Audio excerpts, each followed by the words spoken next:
Hello दोस्तों, कैसे हो? अच्छे हो? मस्त हो? दोस्तों तैयारी के करते रहिएगा आप।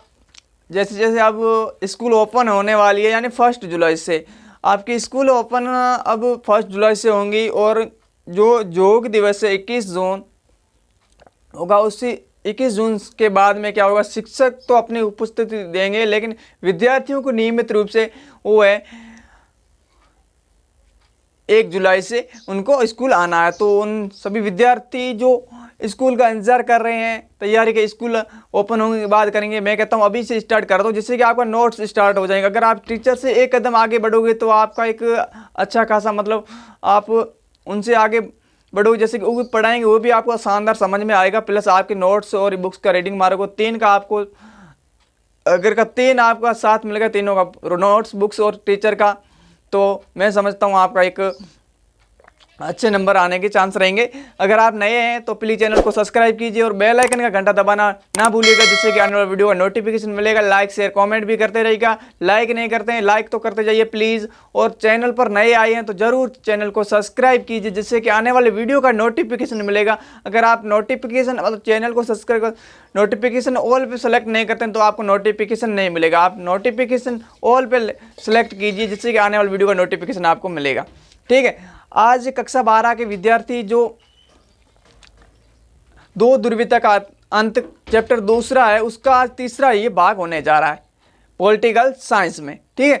तो 2022-23 के सत्र के लिए जिस बोर्ड में राजस्थान, स्पेसिफिक राजस्थान की तो बात करूंगा, आरबीसी बोर्ड और एनसीईआरटी बोर्ड जिस भी राज्य में हो, उनके लिए भी ये महत्वपूर्ण होने वाली क्लास। आज का वीडियो शुरू करूंगा कि क्या आज का टॉपिक रहने वाला है। पहला टॉपिक रहेगा शॉक थेरेपी के बारे में। दूसरा टॉपिक रहेगा आपके शॉक थेरेपी के क्या विशेषताएं हैं।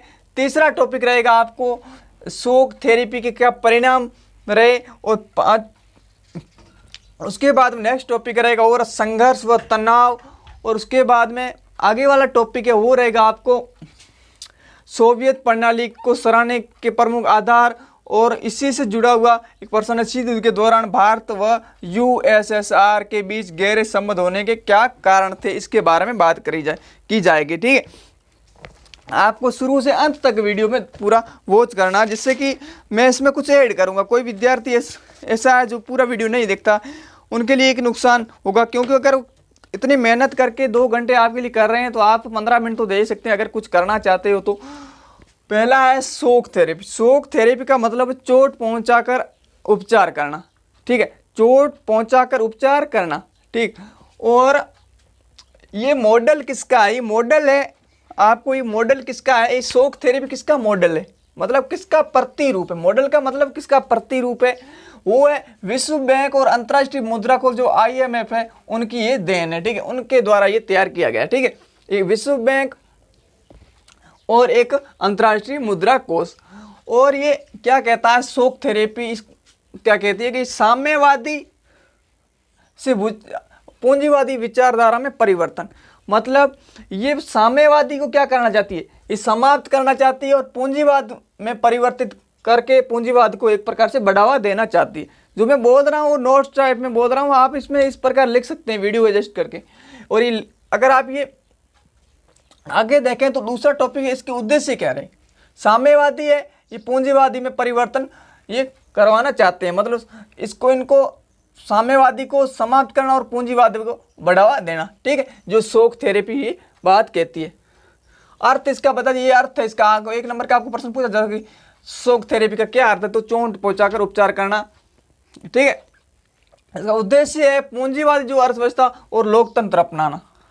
मतलब ये शॉक थेरेपी कहती है कि पूंजीवादी अर्थव्यवस्था और लोकतंत्र को अपनाना, मतलब साम्यवादी को क्या करना, समाप्त करना उसका, और उनका उद्देश्य सिर्फ पूंजीवादी। और सोवियत जो प्रणाली है उससे मुक्ति, मतलब उसे स्वतंत्रता चाहिए। मतलब सोवियत प्रणाली के बारे में मैं पहले भी डिस्कशन कर चुका हूँ, अगर प्रीवियस क्लास जिसने देखी है तो उसको पता होगा कि सोवियत प्रणाली क्या होती है। ठीक है, आगे इसकी विशेषताएं क्या रही है। विशेषताओं की बात करूं तो है आपको विशेषता पहले ही लिखनी है कि राज्य की संपत्ति का निजीकरण।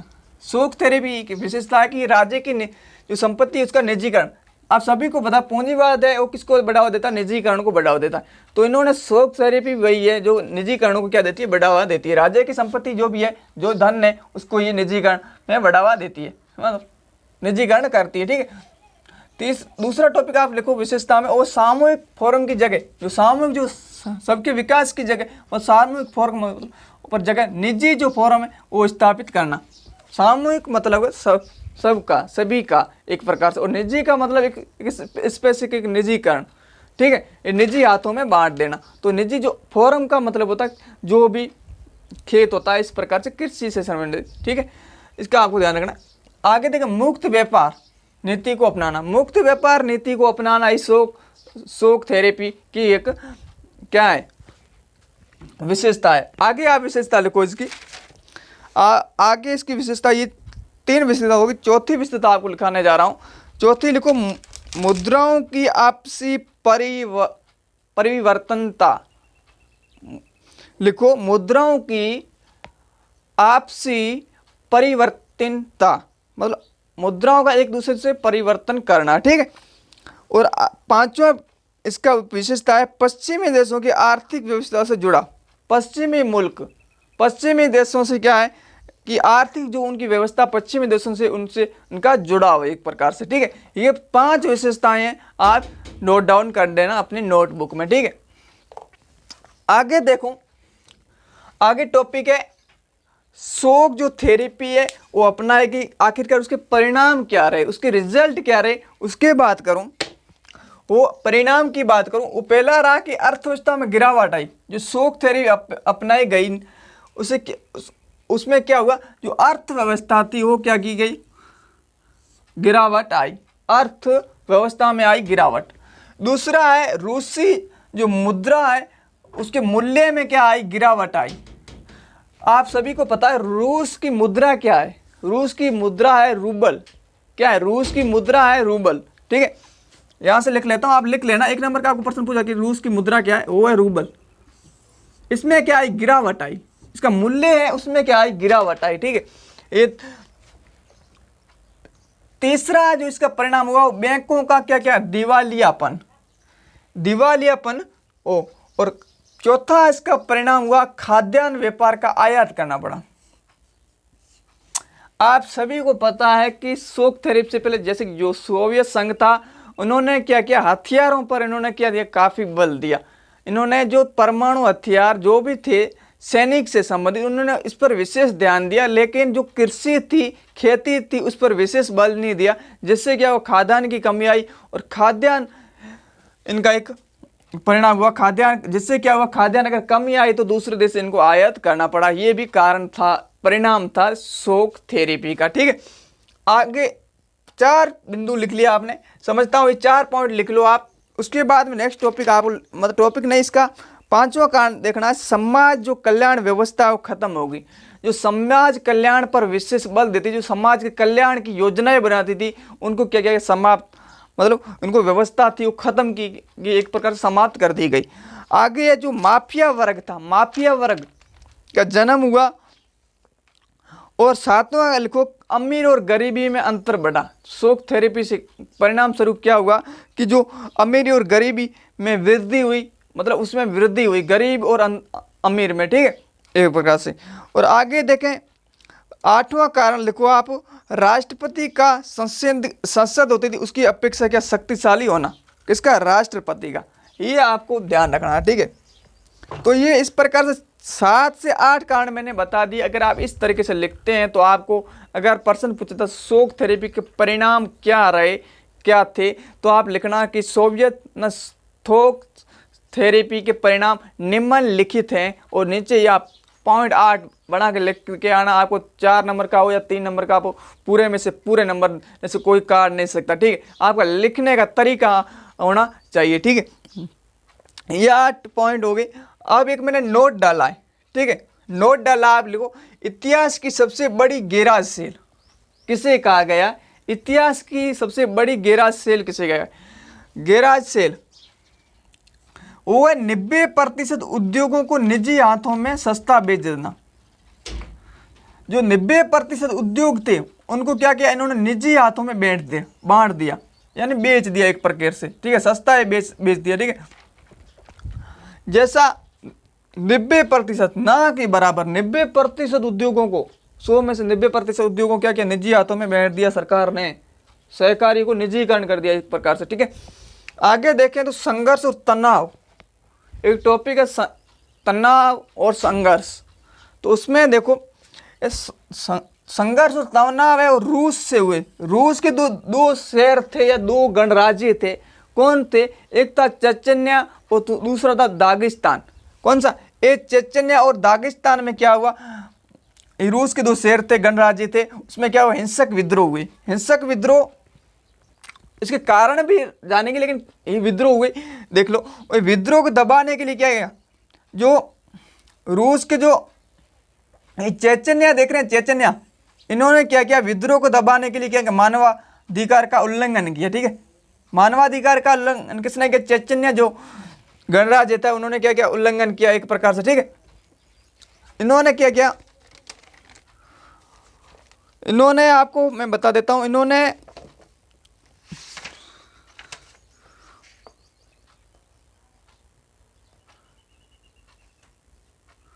जो भी मतलब तरीके अपनाए वो क्या था, उस वो के मानवाधिकार का एक प्रकार से उल्लंघन करते थे, ठीक है। ये आपको ध्यान रखना है। आगे क्या है, तंजाकिस्तान। तंजाकिस्तान है, ये संघर्ष वाला क्षेत्र है। ये संघर्ष में, ये तंजाकिस्तान पर 10 वर्षों तक गृह चल, मतलब 10, यहाँ पर क्या हुआ, 10 वर्षों तक क्या चला, गृह युद्ध। और ये कब चला, ये 2001 तक चला, ठीक है, 2001 तक गृह युद्ध चलता रहा। तंजाकिस्तान है गृह युद्ध की चपेट में रहा 2001 में, यानी 10 वर्षों तक यहाँ पर गृह युद्ध चला, ठीक है, ये देख लेना। तो इस प्रकार से ये आगे। दूसरा था अजरबैजान। अजरबैजान में जो नगरनो है और काराबास क्षेत्र थे या उनके गणराज्य रहे, उनके लोग थे, मतलब गणराज्यों के लोग थे, उन्होंने क्या किया, आर्मेनिया में मिलना, आर्मेनिया में ये मिलना चाहते थे। ये जो क्षेत्र थे, इनके लोग क्या कहते थे, आर्मेनियाई, और आर्मेनिया में मिलना चाहते थे, ठीक है, ये आपको ध्यान रखना। आगे यूक्रेन में देखो, किर्गिस्तान और जॉर्जिया में भी क्या हुआ, सरकार के खिलाफ आंदोलन हुए। ये भी एक तनाव या संघर्ष यहाँ पर भी हुए, ठीक है। अब इस संघर्ष और तनाव क्यों हुए, आखिरकार क्या कारण रहे होंगे, तो कारण की बात करें, पहला कारण था पर्याप्त पेट्रोलियम का भंडार होना। जैसे कि इसमें आपको लिखना मध्य एशिया, क्या लिखना, मध्य एशिया।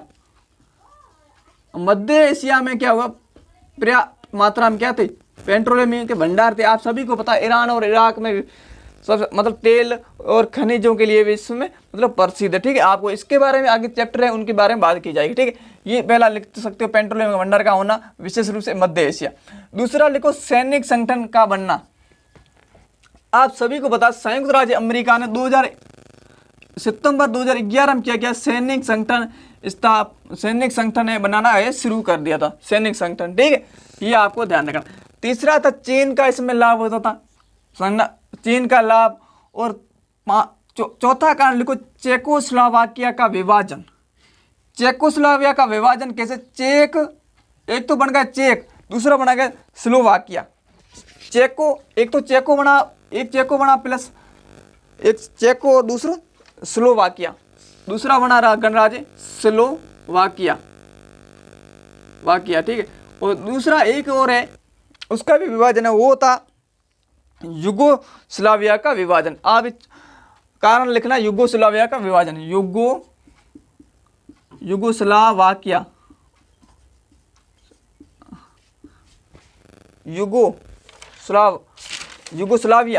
युगोस्लावाकिया नहीं, माफ करना, युगोस्लाविया, ठीक है। इसका क्या हो गया, विभाजन हो गया, अब लिख लेना विभाजन।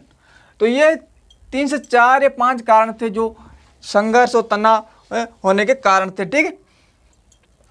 आगे देखें तो प्रश्न है, सोवियत प्रणाली को सराहने के आधार है वो आधार रहे, एक तो योजनाबद्ध अर्थव्यवस्था थी यहाँ की, सोवियत संघ की सराहने के कारण था, दूसरा था यहाँ पर समाजवादी प्रणाली। ये भी आप 2 पॉइंट लिख सकते हैं, मतलब ये दूसरा पॉइंट मतलब आपको एक बता रहा हूँ, ठीक है।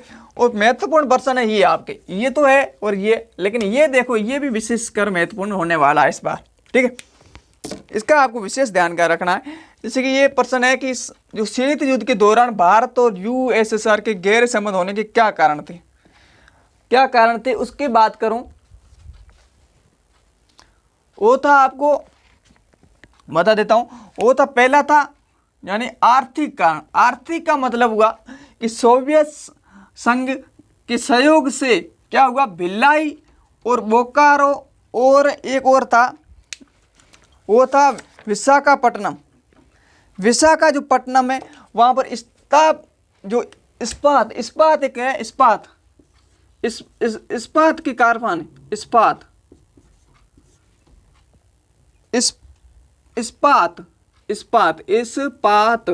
ठीक है। इस्पात के कारखाने यहाँ पर स्थापित किए गए आर्थिक कारण में, ठीक है, रूस की सहयोग से, ठीक है। और कहाँ किए गए, वो एक तो भिलाई और बोकारो, तीसरा था विशाखापट्टनम में क्या कि इस्पात के कारखाने स्थापित किए गए। तो आगे लिखो आप, जब क्या हुआ, इसमें आप लिखो आर्थिक में, जब भारत को क्या था, विदेशी जो मुद्रा की कमी थी, भारत में क्या थी, विदेशी मुद्रा की कमी थी, तो क्या हुआ, तब क्या हुआ, यूएसएसआर ने क्या किया, रुपये को आधार बनाकर, जो भारत का रुपया है आपको मुद्रा, उसको आधार बनाकर भारत के साथ क्या किया, व्यापार किया। ये आप इसमें आर्थिक में लिख सकते हैं। आगे राजनीतिक कारण, सैन्य कारण और संस्कृति, इसमें आप ये लिख सकते हैं कि आपको राजनीतिक बात करूं, राजनीतिक में आप सभी को पता है कश्मीर का मसला, जो संयुक्त राष्ट्र संघ यानी संयुक्त राष्ट्र संघ में भारत के साथ इन्होंने भी भारत का सहयोग किया है कश्मीर मसले को लेकर। और आप लिख सकते हैं 1971 में पाकिस्तान और भारत का युद्ध हुआ, उसमें बांग्लादेश के निर्माण में भी इन्होंने सहयोग किया, मतलब भारत का पक्ष रखा, कौन, किसने, सोवियत संघ ने। ये राजनीतिक कारण में लिख सकते हैं। और सैन्य कारण में देखें तो आपको टेक्नोलॉजी, जैसे कि भारत को पहले टेक्नोलॉजी देने के लिए कोई तैयार नहीं था, लेकिन रूस ने हाथ बढ़ाया और उनको टेक्नोलॉजी, मतलब जो टेक्नोलॉजी इनको प्रदान की। और इसमें आप और लिख सकते हैं, जैसे कि मतलब ये आप लिख सकते हैं सैन्य में, आप सैन्य के जो भी तरीके थे आप लिख लेना कि भारत को सोवियत संघ ने इस वक्त में सैनिक सामान दिए जब क्या भारत कोई दूसरा देश टेक्नोलॉजी दे नहीं सकता था, लेकिन भारत को इन्होंने सहयोग किया सोवियत संघ ने।